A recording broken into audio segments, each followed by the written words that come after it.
नमस्कार दोस्तों, आप लोग कैसे हैं। BPSC music class by Anil sir के चैनल में आपका स्वागत है।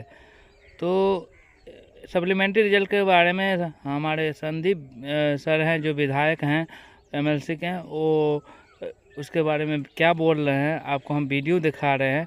वीडियो देखिए और अच्छा लगे तो लाइक शेयर सब्सक्राइब ज़रूर कीजिए। जितना जितना हो शेयर कीजिए, लाइक कीजिए, सब्सक्राइब कीजिए। हम आपको सही न्यूज़ बता रहे हैं, सही न्यूज़ दिखा रहे हैं। तो अच्छा लगता है तो आप प्लीज़ इसको ज़रूर शेयर कीजिए, ठीक है ना। सप्लीमेंट्री रिजल्ट देना चाहिए, ज़रूर देना चाहिए, क्योंकि जो सेम नंबर आकर भी उनको नहीं हुआ उसको देना चाहिए। तो आप पहले वीडियो देखिए, अच्छा लगे तो प्लीज़ लाइक शेयर सब्सक्राइब ज़रूर कीजिए। धन्यवाद। असल में सरकार चाहती है कि पूरे बिहार की जनता की आंखों में धूल झोंका जाए, एक ही पद पर बार बार बहाली लेना। तो जो 86,000 आप पद निकालते हैं, 51,000 ज्वाइनिंग देते हैं, तो जो बीच का संख्या है ये कहाँ चला गया। जितने पदों पर सरकार बहाली निकाल रही है, फेयर तरीके से, पारदर्शी तरीके से उन पदों को भरना जरूरी है। तो आप डोमिसाइल लागू कीजिए। तो हर मोर्चे पर सरकार जनता को गुमराह कर रही है। नमस्कार, मेरा नाम प्रेम है और आप देख रहे हैं फर्स्ट बिहार झारखंड। बीपीएससी अभ्यर्थी TRE 3 लगातार अपनी हक के लिए मांग कर रहे हैं, सप्लीमेंट्री रिजल्ट जारी करने को लेकर, और शिक्षा मंत्री को घेराव करते हैं, पर अभ्यर्थियों पर FIR हो जाता है। हमारे साथ संदीप सौरभ हैं, CPI-ML से विधायक है। क्या कहिएगा, अभ्यर्थी लगातार अपनी मांगों को रखने वाले?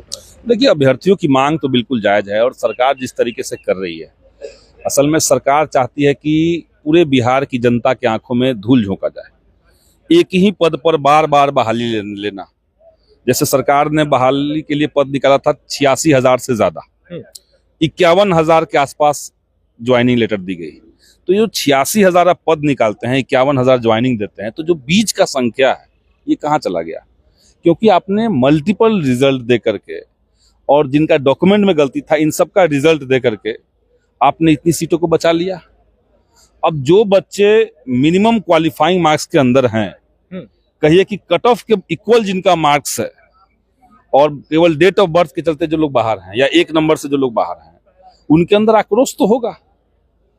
और बीपीएससी ने कहा है कि हम सप्लीमेंट्री रिजल्ट देने के लिए तैयार हैं, बशर्ते कि शिक्षा विभाग हमें लिखित में कह दे कि भाई आपको इतने सीट पर देना है।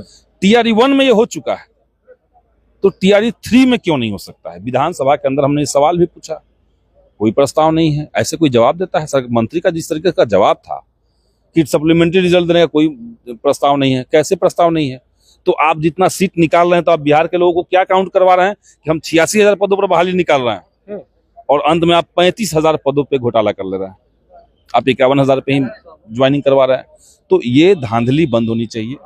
सरकार को जितने पदों पर सरकार बहाली निकाल रही है, फेयर तरीके से, पारदर्शी तरीके से उन पदों को भरना जरूरी है। संदीप सौरभ जी, ऐसा नहीं लग रहा है बिहार में आंकड़े कुछ और पेश किए जा रहे हैं? बिल्कुल आंकड़ों से जनता की आंखों में धूल झोंका जाता है।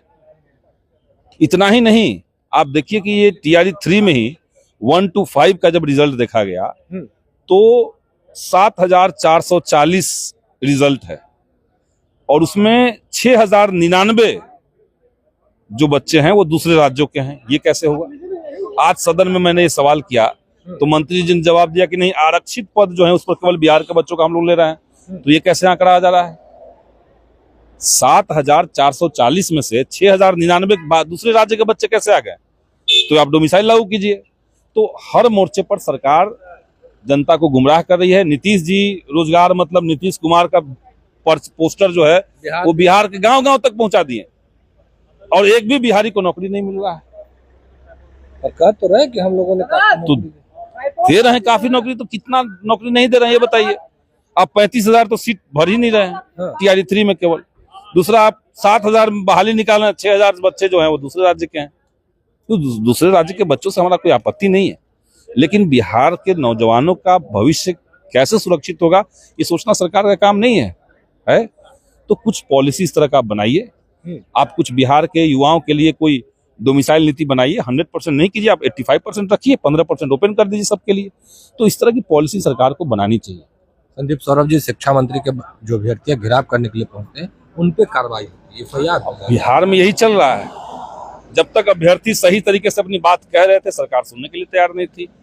रोज दिन शिक्षा मंत्री के नाम से चिट्ठी जा रहा है, ट्वीट चल रहा है, सोशल मीडिया में जा रहा है, गर्दनीबाग इतने दिन बैठे रहे, कोई सुनवाई नहीं। आप तर्क के साथ उनकी बातों को सुनते, उनके बातों पर जवाब देते तो शायद ये नौबत नहीं आती। सदन में भी तो और जवाब अभ्यर्थी देते हैं। क्या वो जवाब है? इतना बड़ा हमने तथ्य के साथ बातें हमने कही हाँ। और उनका जवाब था कि इस पर सरकार का कोई विचार नहीं है। एक ही लाइन में जवाब है, आधा लाइन में जवाब हो गया। हमने पूछा कि भाई ये प्रक्रिया के चलते ये लूप हॉल्स हुआ, 10,000 बच्चे जो हैं वो 3 जगह रिजल्ट दिए गए हैं, उनका प्राथमिकता लिया गया था जबकि परीक्षा में फॉर्म भरते समय, तो अब जवाब देने का कोई विचार नहीं है। क्यों नहीं है, यही तो सवाल था। तो बच्चों को जब जवाब नहीं मिलेगा, अभ्यर्थियों को जब जवाब नहीं मिलेगा, उनके साथ इंसाफ नहीं होगा तो लड़ेंगे, संघर्ष करेंगे, घेराव करेंगे, करना चाहिए। आप लोग साथ हैं? हम लोग को साथ शुरुआत से ही है, इसमें कहाँ डाउट है। चलिए, संदीप सौरभ थे, किस तरीके से तमाम चीजों को लेकर अपनी बातों को रख रहे थे, वो तमाम बयान हमने आपको सुनवाया। फिलहाल के लिए इतना ही। आप बने रहे फर्स्ट बिहार झारखंड के साथ। धन्यवाद। पनोरमा ग्रुप, जो सोचता है वो करता है। आपके अपने सपनों का आशियाना। ये लो, मुंह मीठा करो। आज मैंने अपना जॉब छोड़ दिया, अब हम पूर्णिया वापस जाएंगे। जॉब छोड़ दिया है? मतलब ये घर कैसे चलेगा? हम करेंगे क्या? और माँ बाबूजी क्या बोलेंगे? इसलिए मैं एक और मिठाई का डब्बा लाया। अपने बिजनेस के लिए लोन अप्रूव हो गया। अरे लोन अप्रूव हो गया वो तो ठीक है, लेकिन पूर्णिया में हम रहेंगे कहाँ? अपना घर भी तो नहीं है वहाँ। इसलिए तो एक और मिठाई का डब्बा अलग से लाया हूं। हमने पूर्णिया में घर ले लिया है, पूर्णिया के ई होम्स पैनोरमा में। पूर्णिया में पैनोरमा ग्रुप लेकर आए हैं ई होम्स पैनोरमा। बड़ा घर, आलीशान जिंदगी और अत्याधुनिक सुविधाओं के संग। अरे अरे, अब क्यों मुंह मीठा करवा रही हो? क्योंकि हम घर वापसी जो कर रहे हैं। घर वापसी की खुशी पूर्णिया में ई होम्स पैनोरमा के संग। E homes panorama, luxurious lifestyle redefined.